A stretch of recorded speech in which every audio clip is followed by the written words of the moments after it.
All right, we got 2 we're looking for. All right, so let's get this started. We are now into the mathy portion, if you will, of the unit for thermochem. This isn't even the hardest math. The hardest math will come at you next week. But if you kind of want to see where we are, last week we did thermochem notes number 1 and number 2, talking about entropy, spontaneity, temperature, thermal energy, all that kind of good stuff. Today we're going to do a little demonstration of a lab that you would have done, and then which would have led into today's notes, and we'll do today's notes. Tomorrow we're actually going to simulate another lab. It's one of the harder kind of math here. So we have the Bolt lab. Then we'll talk about coffee pot water. We have a lab on Thursday that they did last week, and then you'll have a quiz on Friday. And then just so you know, you're finishing it out. Week 11 of the school year, we have states of matter notes. We'll skip a day. Then it's called What's That Metal is the lab or the practice we're going to do the following Wednesday. And then we have a harder math quiz on that Friday. Then the hardest math of the unit is going to actually be on the 9th of next month. That's calculating the energy of phase changes. We'll actually probably we'll teach it to you, let it practice, let you practice it the next day, give you a mini quiz on it, and then you'll be ready for your thermochem test by the 13th. So if you are of the planning type, we have quiz, test coming up at you. The test will be on the 13th of next Monday. You also do not have school on the 3rd. Everybody can go vote or do whatever. Okay, so that's kind of where we're headed, just so you kind of know coming down the line at you. So let's get into this. So what we're going to do, we talked about last week, like I said, I'm going to start on this worksheet. It's in your packet. It says heat exchange between metals and water. Last week, you guys might remember what we did was we took like 60 mils of hot water, 60 mils of cold water, mixed it together, it met in the middle. Crazy. Took 100 mils of hot water, 100 mils of cold water, put it together, met in the middle. Crazy, okay? Nothing that blew you away. So what we want to do today is we want to take a look at different types of materials and how they might heat up water. So kind of a little background on how, if you guys had been doing this lab, heat is just the transfer of energy, okay? Thermal energy is the total amount of energy. Temperature was the average. And heat was the transfer. And heat always goes from high to low. Okay. So what we're going to do today, very quick for a demonstration, we're going to knock out some of these calculations and see. And you will want a calculator for today, even if it is on your phone. But like I said, thermochem is very mathy. So if you want to start bringing your calculator or have it out with you at home, you want to make sure you're doing that. So what is going to happen in this demonstration that I have my little corner of ladies helping out with is we have 3 solid objects. Okay, and I'm going to kind of hold them up kind of in the front here. We have some brass. I'm sorry, this one's brass. We have some brass. Okay, and this is 30 grams of brass. Okay. We also have some lead. It's just a fishing sinker. We have 30 grams of lead. And then we also have some aluminum. Okay. And if you see them, they're all kind of different sizes because of their densities and all that kind of different stuff, but they're all 30 grams. And what we're doing over here in the corner, and those of you guys can see it, and I'll turn the camera in a second, is we are heating up these metals in boiling water. Okay. So as the lab would have gone, you would have placed one object in a 400 ml beaker. You would have let it heat for 5 minutes after it was boiling. While the solid's being heated, I already had my ladies here obtain 60 milliliters of cold tap water. They put it into the styrofoam cup. We're going to get the initial temperature here. But basically what's going to happen is we have some room temperature water in here. We're going to get the initial temperature. And then they're going to take a piece of metal that has been boiling for a while, and they're going to put it into the water. What do you think is going to happen to the temperature? If it is just cool water from the tap and I put a hot piece of metal in it, the water temperature should go up, right? So that's all you have to know coming into this. So I would say, all right, ladies, head over that way. I'm going to turn the camera a little bit. Let's get some initial temperatures first. All right. So, all right, so who has a little, let me see. We'll start with Ella, I think you have the lead. What is your initial temperature of your water? 21.1. 21.1 degrees. All right, what do you guys think? You have the brass. 22.6. 22.6 degrees. And Rose, what do you got? 20.0. 20.0. Awesome. Degrees. And they're all a little bit different, and that's fine because our temperatures or our thermometers are a little bit different. All right, so let's start. Ella, we'll start with you. I would like for you to do is take your metal, and everybody, I want you to think about what temperature that metal might be at. Take it out and quickly put it into your water. Sweet. Okay, let's go over here. I'm going to zoom in on this one. Take it out. Hot metal going into. Lovely. And go ahead, more out. Beautiful. Now you kind of use your thermometer, give it a little stir, see how hot the water can get, please. And it will kind of just stop, like it will go up and go down, and whenever it kind of comes down to a stop. What do you got? 22.7. All right. So that was my lead, 22.7. 26.1. Ooh, 26.1. 27.4. That's what I'm talking about. That's some beautiful data. All right. Thank you, guys. I appreciate that. You can have a seat. So let's take a look a little bit at this data because that's actually looking pretty good for me. Nice. And I'm going to turn off all this rustling noises over here and give you a second to write down your own data you guys got for me.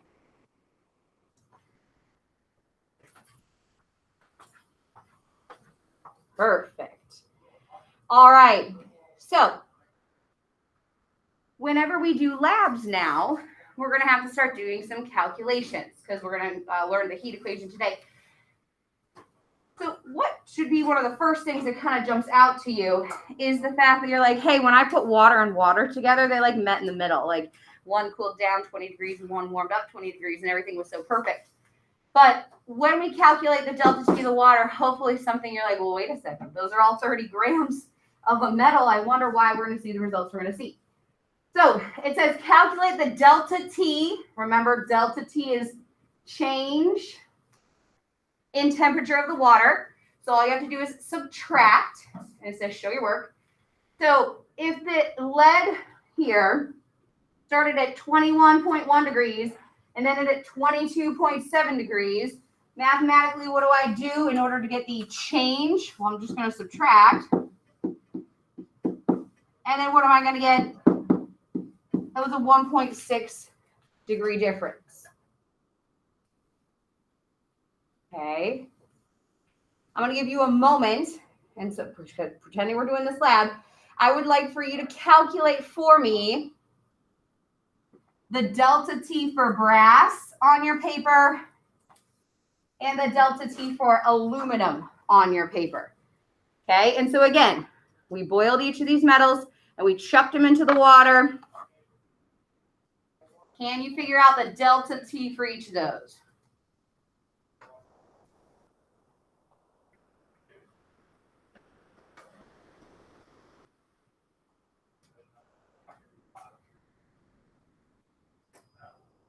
All right. The brass went from 22.6 to 26.1. So that delta T was 3.5 degrees. And you made it nice and easy with your 20.0 to do it in your head. Very nice. The aluminum went from 20.0 to 27.4, 7.4 degrees. Do we all agree with that? Now that's weird though, right? They were all 30 grams of the metal, and this lead only heated up about 1.5 degrees. The brass, okay, heated up 3.5 degrees and 7.4 degrees. That seems interesting to me, okay, because they all should have been at the same temperature. Let's talk about that. Why do you think we boiled them? Does anybody know? And it's a little rule you probably learned some other time. When you boil water, it stays at a constant temperature the entire time. Does anybody know in Celsius what temperature that is?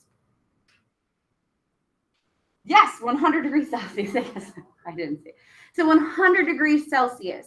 So each of these metals I can guarantee was at 100 degrees Celsius while it was boiling. So they're all at 100. Their room temperature came, we're between 20 and 22 degrees. So what I'm wondering, and we're about to learn about here in a second, is why these heated up a different amount. Or you can think about it the other way, why they cooled down a little bit. So this says calculate the delta T of the different metals. So we're on the back. Calculate the delta T of the different metals. So this is where I need you to start thinking in order to be able to do these labs during this unit. Okay. If my lead, remember that scale that I had when we did the hot water, cold water, and I said, hey, they met in the middle. This isn't meeting in the middle, but you can still think about the same thing.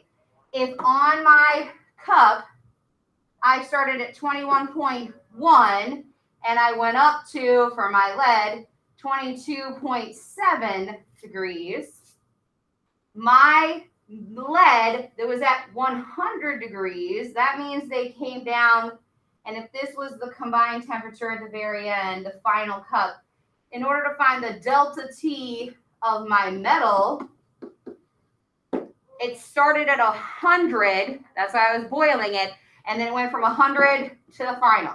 It went from 100 to the final, from 100 to the final.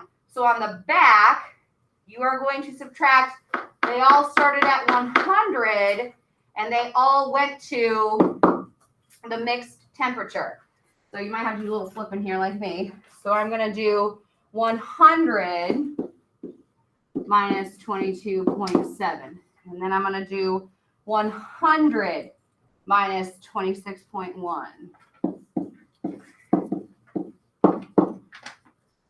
Okay, because all the metals started at 100 degrees because we boiled them. 27. All right, let's get some numbers here. So how much did the metals cool down?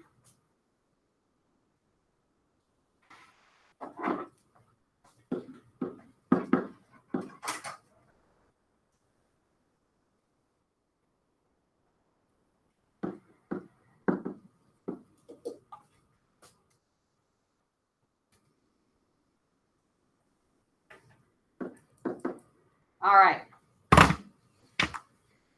So are you with me? Wonderful. So the main idea that you need to walk away with, because we're going to do this with a bunch of labs in the future, is that this guy started at 100, this guy started at cool, and they didn't meet in the middle. The temperature of the metal dropped way down, and the water warmed up just a little bit, but they all warmed up a different amount. So here's a question. Each sample was heated in boiling water till it reached the constant temperature of 100 degrees Celsius. Which sample do you think, and I think it's easier to look at this first one, which sample do you think had the most thermal energy in it to produce these results? Which metal, even at 100 degrees, must have had the most thermal energy in it to produce these results? What do you think? Any guesses here? Talk to me. Aluminum. Why would you say that? Because it changed the temperature of the metal. I think that's beautiful. Okay, so it must have had the most energy in order to heat this bad boy up the most, right? And so again, if you're kind of going through with me, this was an investigative activity that we would have done first. Okay. So if you're, yeah, that makes sense. That means you're on the right spot. You're feeling good. Looking at the same thing up here, which metal do you think then would have to have the least amount of energy? The least amount of energy in order to produce these results? Oh, could somebody else?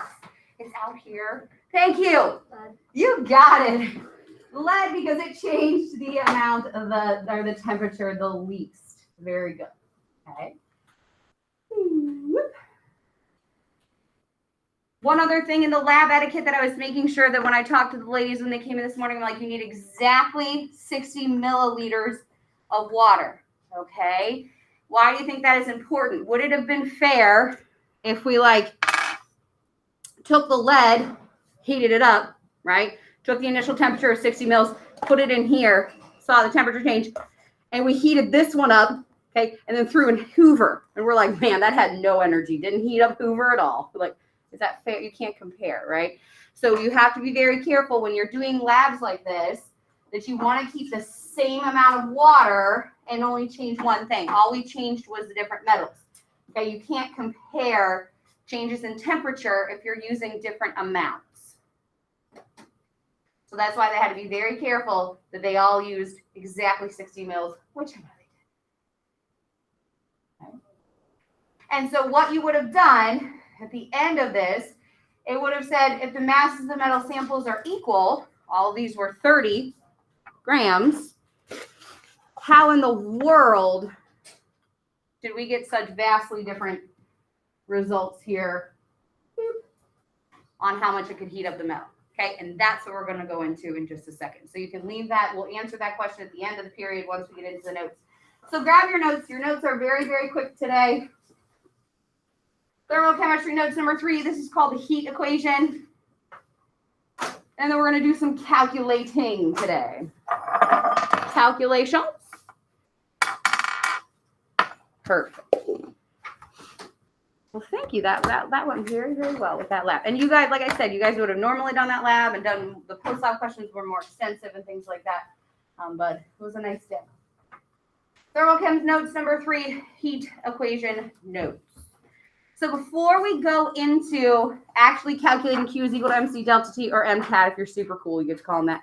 What I want to tell you is why these metals, this would usually be the next day. Imagine it's the next day. Why these metals actually produce the results that they did. And the reason that they did is this thing that's called specific heat capacity. I like to give you the full term. You might see professors call it specific heat. You might see some professors calling it heat capacity. But at the end of the day, specific heat capacity, as long as you have any combination of those words, we're talking about the same thing. Okay? Specific heat capacity. I'll define it first and then we'll talk it through because it's got a stuffy definition. Okay? It's the amount of energy needed.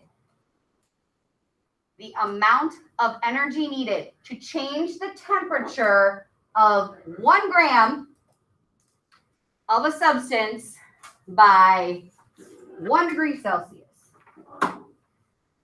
The amount of energy needed to change the temperature of 1 gram of a substance by 1 degree Celsius.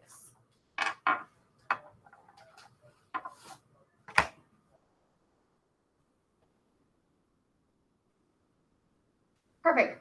So everything that we know has a different specific heat capacity. And even different metals have different ones. So even though they were both at 100 degrees, the little lead didn't take as much energy to get to 100 degrees. But the aluminum took a lot of energy to get to the 100 degrees. Okay? And so what it is it's just like density or melting point. It is just a physical property of matter that you can figure out how much energy it takes to heat 1 gram up or cool 1 gram down, 1 degree Celsius. So I think the definition is long and hard to remember, but if you can remember the unit, it actually seems to be a little bit easier. The unit is joules per gram degree Celsius, or how much energy it takes to heat 1 gram or cool 1 gram 1 degree Celsius. You can think of it as like a cost.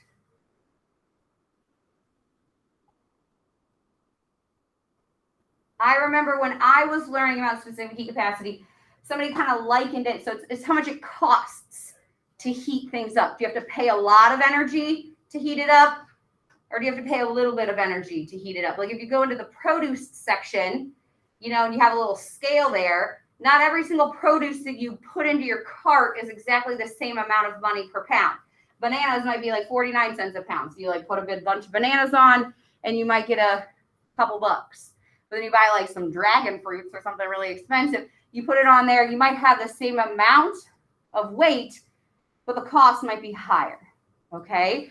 So it's how much it costs to heat something up.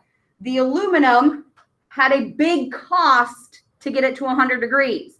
That's why when you put it into the water, it heated it up a lot. The lead did not have a big cost to heat it up. So that's why when you put it into the water, it didn't heat it up as much, okay? Not that you have to know these costs. You might want to say every substance has their own cost, but these are the actual numbers, okay? You don't have to write these down, but just so you know, remember the lead did not heat that water up very much. That's because it only takes 0.13 joules to heat up every gram. Brass heated up the water the middle amount. It's 0.38 joules to heat up every gram. But aluminum that heated up the water the most is almost 1 whole joule to get it closer and closer to 100. So you see this is a huge cost. That's why the temperature went higher. And these are your bananas that are kind of cheap here. Okay, it didn't take very much to get it to 100 degrees. So they all got to 100 degrees and then stopped. This just took a whole lot more cost to get there. Okay, the number one thing that we deal with a lot, and you're gonna have to memorize this number, is we have a material in our lives that takes a lot of energy to heat it up.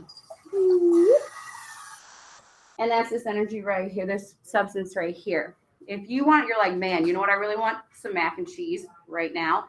So you get a pot of water, you put it on to boil, and you wait. And you wait some more.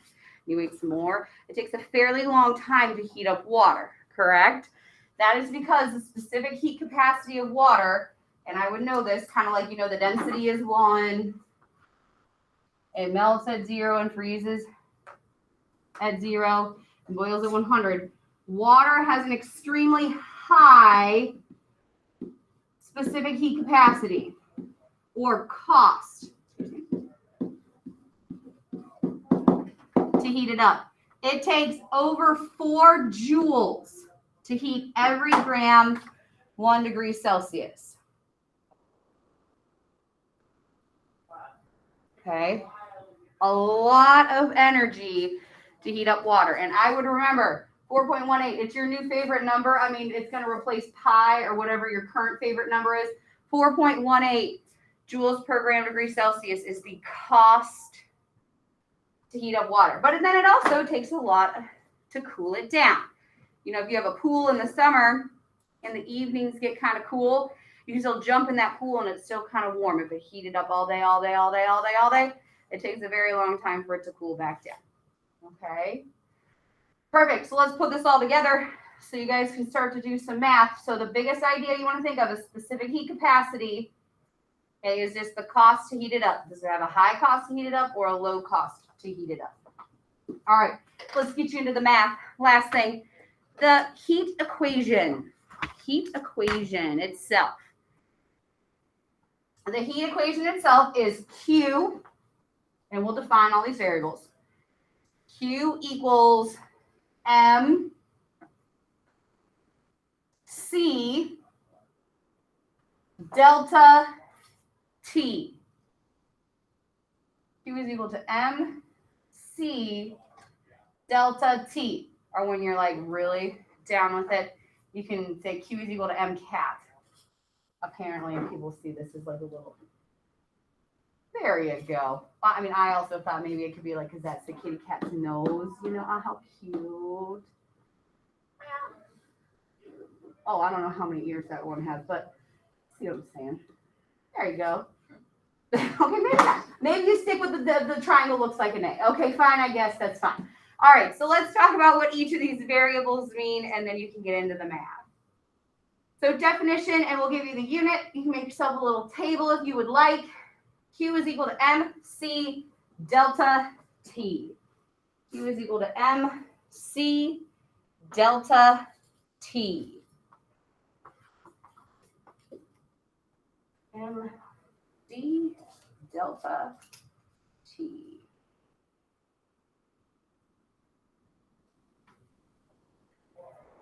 All right.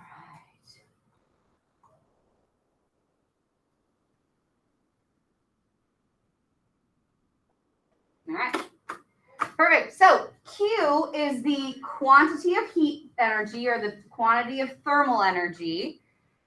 Q is the quantity of thermal energy or the heat, how much it can transfer.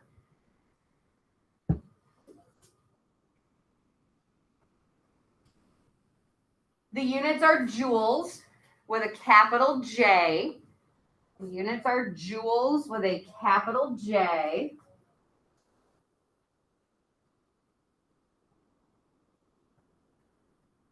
Good.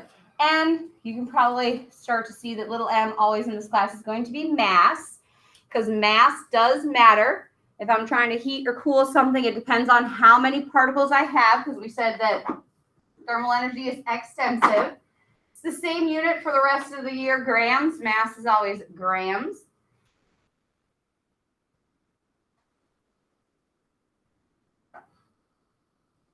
Awesome. C is going to be this new thing that we learned, which is specific heat capacity. Specific heat capacity. So again, if you want to write next to it and just say this is the cost to heat. Okay, how much energy it takes to heat or cool it. And we said the unit was joules per gram degree Celsius. How much energy it takes to change 1 gram, 1 degree Celsius. Perfect. And then delta T is just a change in temperature. You're always going to keep that number positive. Even if it cools down, you're going to keep it as a positive number. Okay, because it's just how much the temperature changed. And that's always going to be in degrees Celsius. Degrees Celsius. And so it's going to end up just being fairly simple. Okay, you're just going to solve for a missing variable. I'm going to say, what is Q if you have this M, this C, and this delta T? Or how much did the temperature change if you give it that much energy and that mass, and that's a specific heat capacity? A thing you might want to always kind of remember is the C values are sometimes on data tables.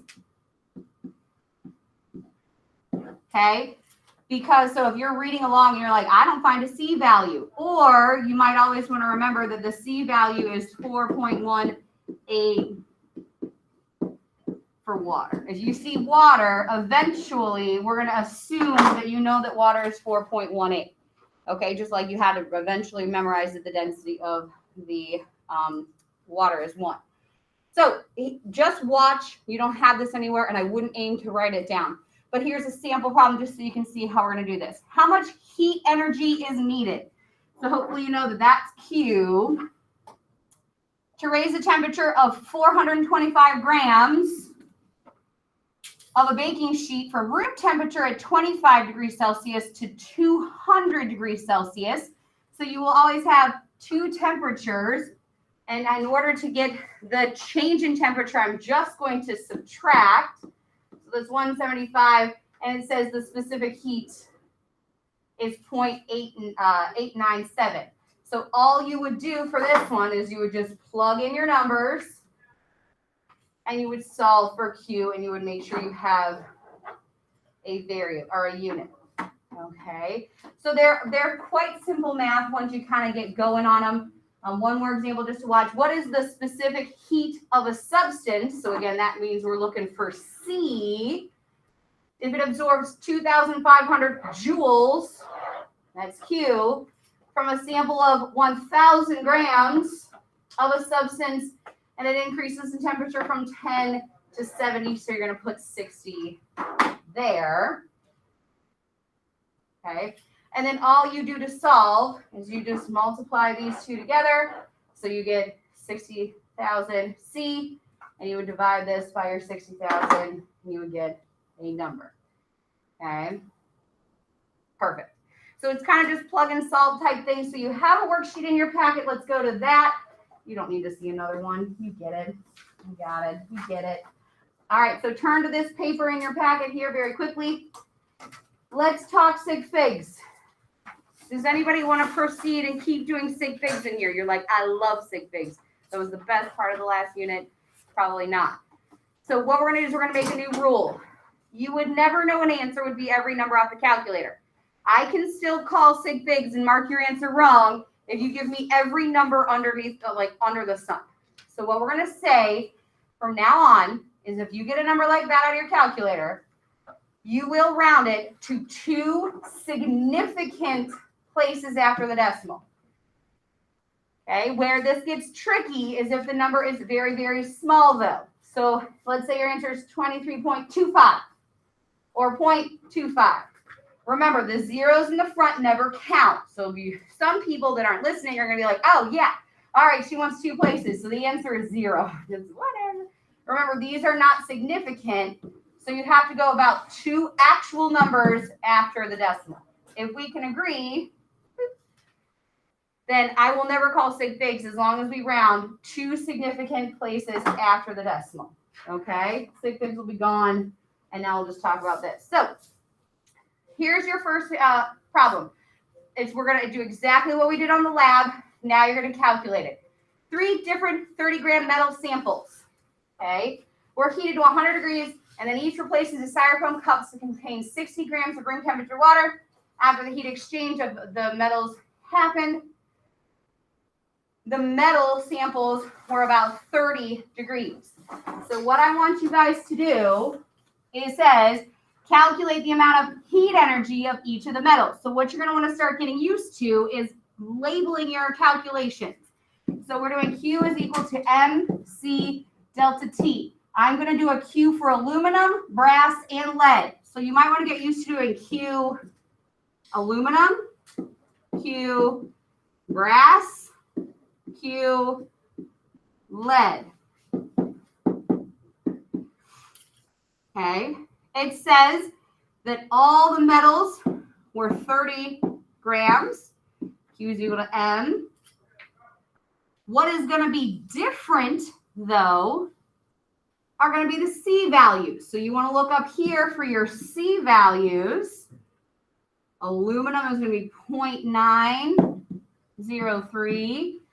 And pull down your brass, pull down your lead. And then they're going to be multiplied by, they all went from 100 to 30, so 70 degrees. And so you're going to get an answer. And then I want you to tell me which of these must have the largest amount of heat energy. Remember, that's Q or J, same thing. And which one had the least. Then you just got some regular practice problems. How much energy is required to warm 275 grams of water? Got to remember that number. Water is 4.18 from 76 to 87 degrees Celsius. So these are just, once you get going, you just got to solve them. Okay, so we have about 7 minutes remaining. I want you to work on a few of these. I also want you to open up your Chromebook. I want you to answer the 3 questions. If you want to have your notes out while you answer those questions, I think that's a great idea.